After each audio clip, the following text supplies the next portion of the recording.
Bismillahirrahmanirrahim. Assalamualaikum warahmatullahi wabarakatuh. Alhamdulillahirrabbilalamin. Jumpa kembali dengan sahabat belajar. Video kali ini kita akan belajar tema 4 sehat itu penting. Subtema 2 gangguan kesehatan pada organ peredaran darah pada pembelajaran 3. Pada pembelajaran kali ini, sahabat belajar akan belajar tentang pantun dan ciri-cirinya, pembangunan sosial budaya masyarakat, dan peran sertaku sebagai warga masyarakat. Jangan lupa sebelum memulai pembelajaran, marilah kita berdoa.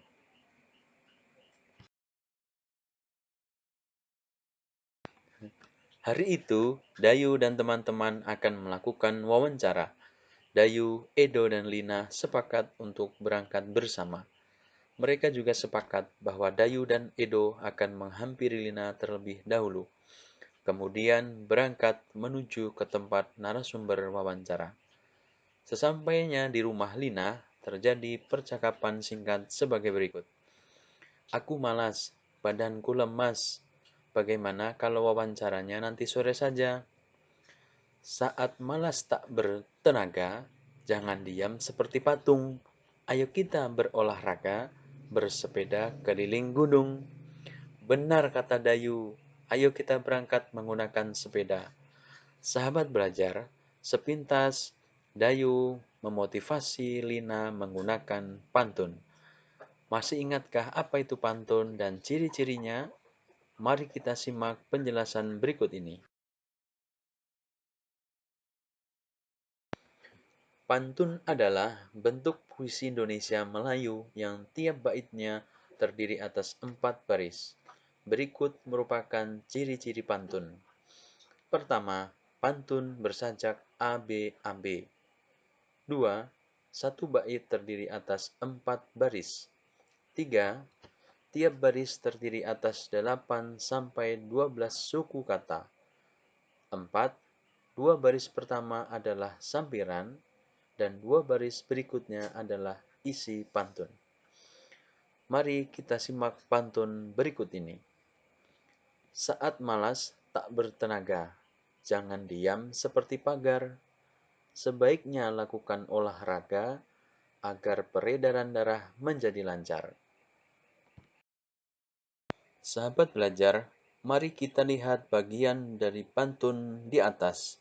Pertama, ciri-ciri pantun. Ciri-ciri pantun yang pertama bersajak AR AR. 2. Memiliki 9 sampai 10 suku kata. 3. Terdiri atas 4 baris. 4. Memiliki sampiran dan isi pantun. Kedua, bagian sampiran dan isi pantun. Sampiran pada pantun di atas adalah saat malas tak bertenaga, jangan diam seperti pagar. Adapun isi pantun yaitu sebaiknya lakukan olahraga agar peredaran darah lancar. Bagian yang ketiga dari pantun adalah amanat pantun.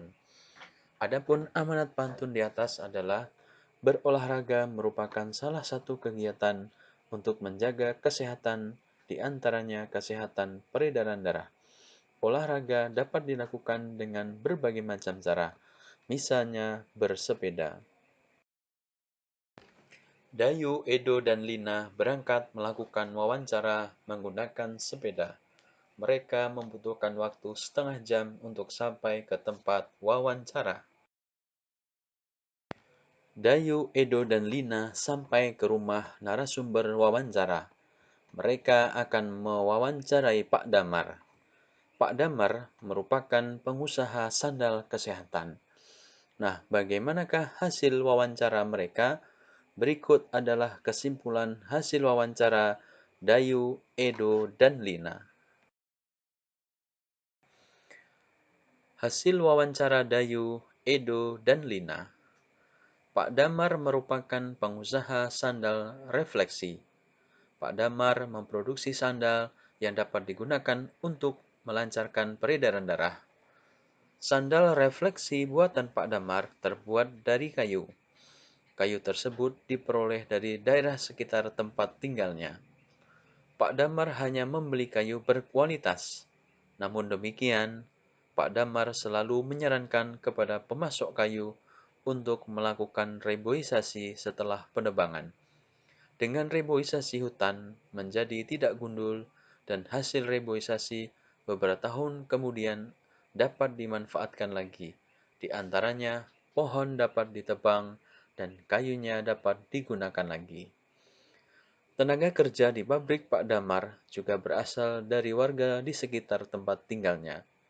Sebelumnya, mereka diberi pelatihan terlebih dahulu oleh Pak Damar. Bahkan kini, beberapa tenaga kerja Pak Damar telah membuka usaha sendiri. Pak Damar kemudian menjadikan mereka sebagai mitra kerja untuk memenuhi permintaan pasar yang semakin meningkat. Sahabat belajar, setelah menyimak hasil wawancara Edo, Dayu, dan Lina, mari kita jawab beberapa pertanyaan berikut ini. Pertama, identifikasilah interaksi manusia dan lingkungan pada bacaan di atas. Interaksi manusia dan lingkungan pada bacaan adalah Pak Damar memanfaatkan kayu untuk memproduksi sandal refleksi. Beliau juga memberdayakan masyarakat sekitar sebagai tenaga kerjanya. 2.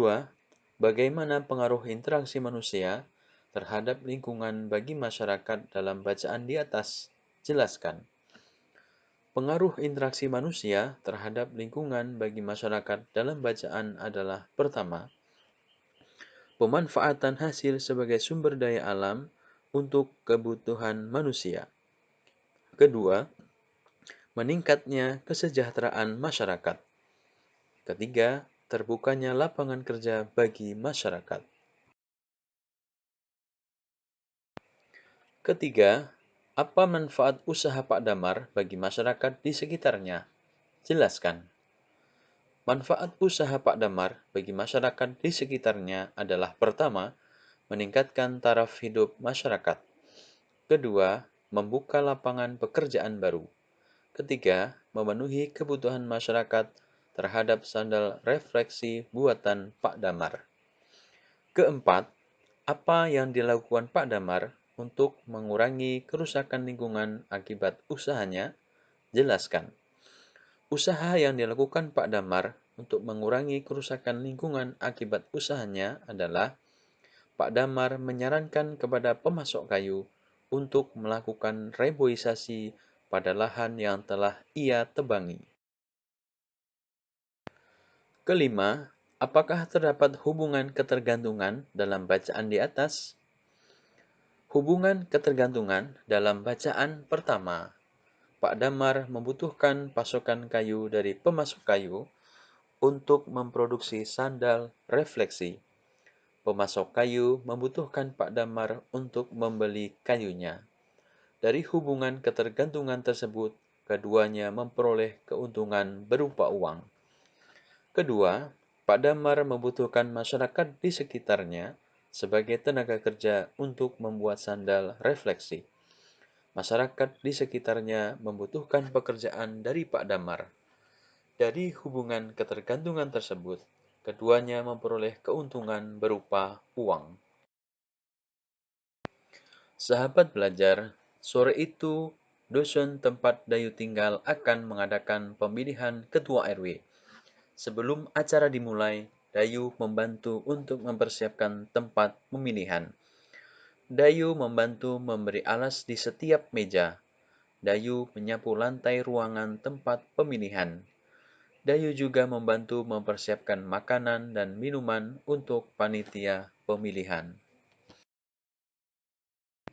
Kali ini kita akan melihat peran serta kita yang dapat kita lakukan dalam pemilihan RW di lingkungan tempat tinggal kita. Yang pertama, turut serta dalam gotong royong menyiapkan tempat pemungutan suara.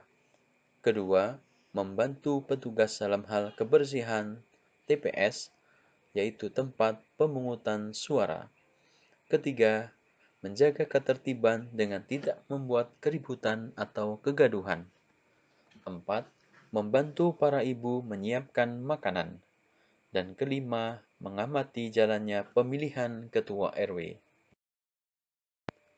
Ketua RW dipilih oleh seluruh masyarakat pada lingkungan terkait yang sudah mendapatkan hak pilih. Pemilihan ketua RW dilakukan di balai warga. Dayu mengamati jalannya pemilihan ketua RW. Dayu menulis laporan singkat mengenai pemilihan ketua RW. Berikut laporan singkat yang dibuat oleh Dayu. Berdasarkan laporan singkat yang dibuat oleh Dayu, maka dapat kita amati ada 3 calon ketua RW. Dengan jumlah pemilih adalah 365 orang bertempat di balai warga.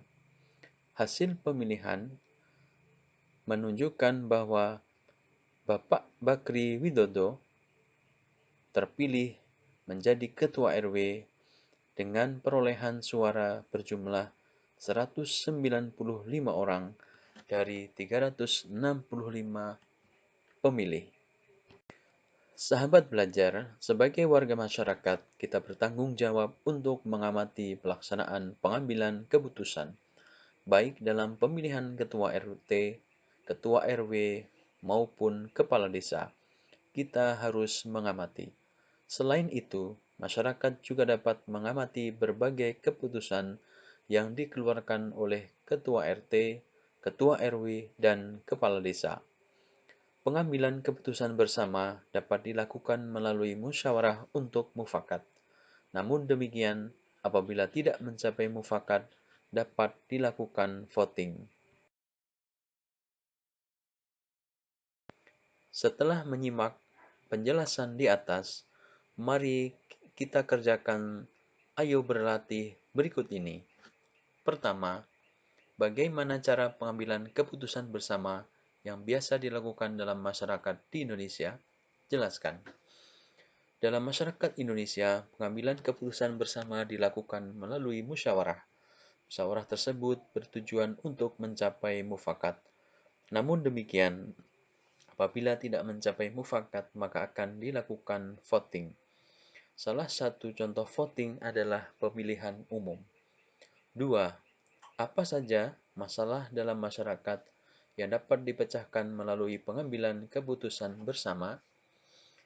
Masalah yang dipecahkan melalui pengambilan keputusan bersama di antaranya: pertama, pemilihan ketua RT, RW, dan kepala desa.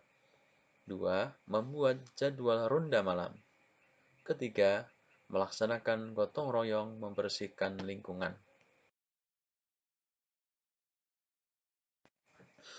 Ketiga, bagaimana cara masyarakat melaksanakan tanggung jawabnya sebagai warga? Cara masyarakat melaksanakan tanggung jawabnya sebagai warga, yang pertama, berpartisipasi dalam pemilihan RT, RW, dan kepala desa. 2. Menjaga keamanan lingkungan. Ketiga, menjaga kebersihan lingkungan. 4. Sebagai seorang siswa sekaligus warga, apa yang dapat kamu lakukan dalam kehidupan bermasyarakat? Tanggung jawabnya sebagai seorang siswa dalam masyarakat diantaranya: pertama, mengikuti gotong royong membersihkan lingkungan. 2. Berpartisipasi dalam pemilihan RT atau RW dengan cara berikut. Pertama, turut serta dalam gotong royong menyiapkan tempat pemungutan suara. 2. Mengamati jalannya pemilihan ketua RW. 3. Membantu para ibu menyiapkan makanan. Sahabat belajar, demikian pembelajaran kita kali ini. Tema 4, subtema 2 pada pembelajaran 3. Mari kita jaga persatuan dan kesatuan bangsa di tengah keberagaman, agar pembangunan sosial budaya masyarakat terus maju dan masyarakat Indonesia sejahtera. Terima kasih, sampai bertemu pada video pembelajaran berikutnya. Mari kita akhiri dengan ucapan Alhamdulillahirabbil alamin. Assalamualaikum warahmatullahi wabarakatuh.